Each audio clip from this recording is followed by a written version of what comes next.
Graça e paz, pessoal, sejam todos bem-vindos a mais um vídeo aqui nesse canal.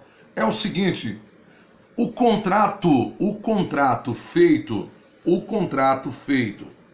no caso, o contrato geração de filhos entre Rose Miriam e Gugu, ele não é regulamentado aqui no Brasil. E isso pode anular, ok, o testamento de Gugu. É isso mesmo que você está ouvindo. Para você que está chegando agora, não me conhece, eu sou Isaac Lobato, esse é o seu canal. Se não é inscrito, se inscreva, ativa aí o sininho de notificação para todos, tá? Vai aparecer as opções, você coloca todos e tudo que nós postarmos aqui na plataforma vai chegar automaticamente para vocês aí no canal. Vocês estão vendo que eu tô com uma pequena bolinha aqui e agora tá bem visível por causa da claridade aqui. Mas é porque estava limpando o sítio aonde eu moro e com a roçadeira bateu uma pedra na lâmina e foi certeiro aqui no olho. Mas dá para gravar. Parece até que eu tô com calo aqui, né, com galo, mas dá para gravar. Vamos lá. É o seguinte, o que acontece?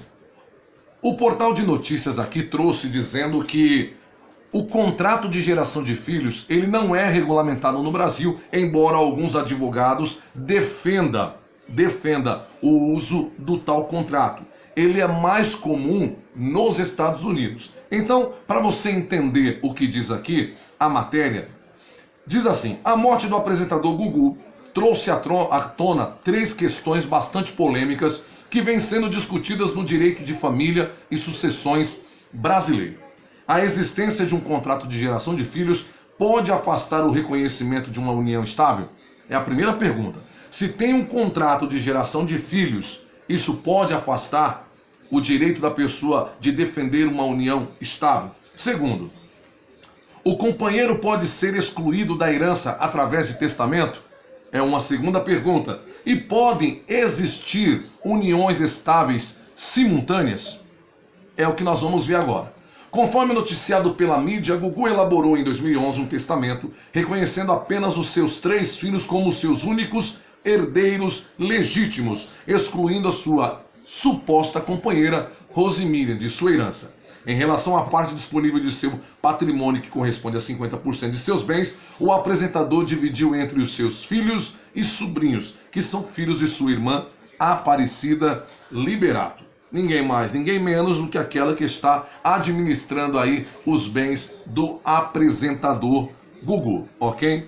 Além disso, estabeleceu que sua mãe receberia de forma vitalícia a quantia de R$100 mil mensais, bem como o usufruto do imóvel que reside e que era de propriedade de Gugu. Por fim, nomeou sua irmã Aparecida como inventariante e curadora dos bens herdados pelos filhos de Gugu, impedindo de forma explícita que Rose Miriam administre os bens de seus filhos menores. A leitura do testamento diante da família ou dos familiares de Gugu causou um enorme mal-estar familiar. Rose Miriam se sentiu injustiçada por ter sido excluída da herança e acionou a justiça brasileira para pleitear os seus direitos. Por sua vez, os familiares de Gugu alegam que Miriam não era companheira dele, e eis que eles apresentam um contrato de geração de filhos celebrado entre Gugu e Rose Miriam no passado. Por fim, a mídia noticia que Gugu tinha um companheiro homoafetivo e que este acabou de ingressar na disputa pela herança, certo? O juiz de primeira instância tinha estabelecido uma pensão alimentícia de R$100 mil a Rose Miriam. Todavia, o desembargador cassou essa decisão ao argumento de que não existia união estável. Mas não se trata de uma decisão definitiva. O Código Civil Brasileiro diz que para ser reconhecida a união estável, deve haver uma relação entre 2 pessoas do mesmo sexo ou sexos opostos, porém pública, contínua e duradoura, com o objetivo de constituir família. Pelas informações noticiadas pela mídia, Rose Miriam se relacionou com Gugu por 19 anos até a sua morte, além de ser a mãe biológica dos seus 3 filhos. Ademais, o casal apareceu junto em diversas capas de revista nacionais como se formassem ou como se fossem uma família. Ocorre que a justiça levou em consideração o contrato de geração de filhos realizado entre Rosemiriam e Gugu. E o que vem a ser esse contrato?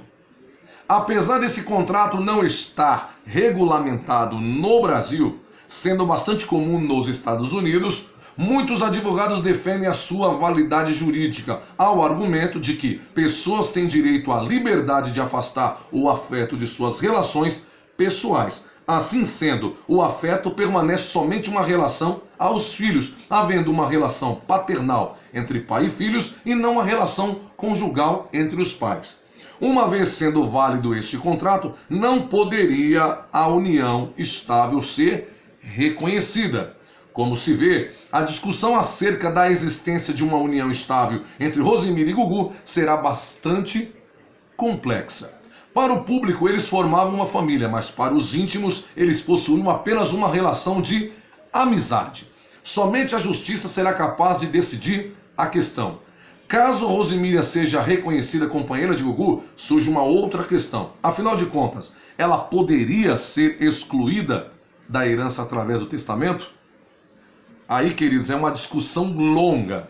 É uma discussão muito longa essa. Caso ela venha a ser reconhecida, ela não poderia ser excluída do testamento, certo? Em relação à condição do companheiro de ser herdeiro, o Supremo Tribunal Federal já decidiu que a união estável é equiparável ao casamento, não podendo haver diferenciação em relação ao regime sucessório de ambos. Portanto, se o cônjuge é herdeiro necessário conforme determina a lei, o companheiro não pode ser excluído da sucessão, sendo também herdeiro legítimo.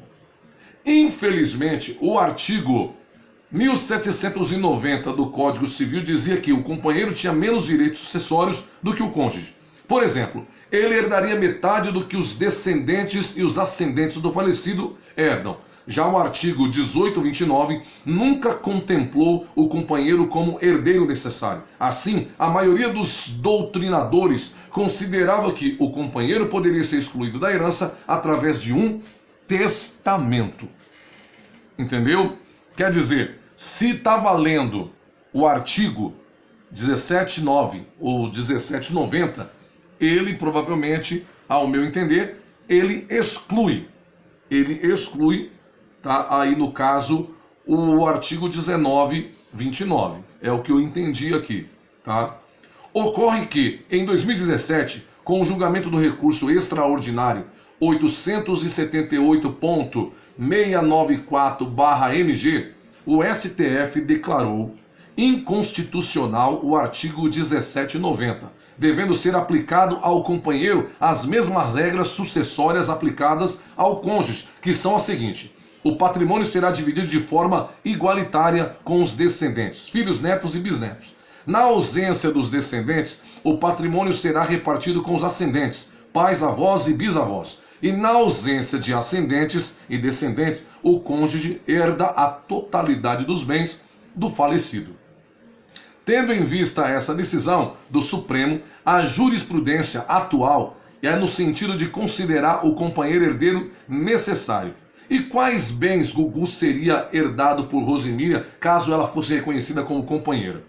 Supondo que Rosemiriam seja considerada companheira e, portanto, herdeira de Gugu, diante da ausência de um contrato de convivência estabelecido o regime de bens do casal, o regime que prevalecerá será o de comunhão parcial, ou seja, Miriam tem direito à metade dos bens adquiridos por Gugu após o início da união estável, que são chamados de patrimônio comum do casal.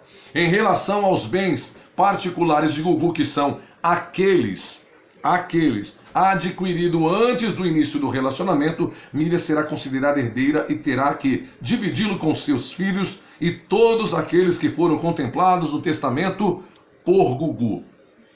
Resumindo, Miriam terá direito a 50% dos bens comuns e mais um percentual dos bens particulares que serão definidos pelo juiz do caso, qual levará em consideração o que foi estipulado no testamento. Por fim, o que acontece seja provado que Gugu possuía um companheiro homoafetivo?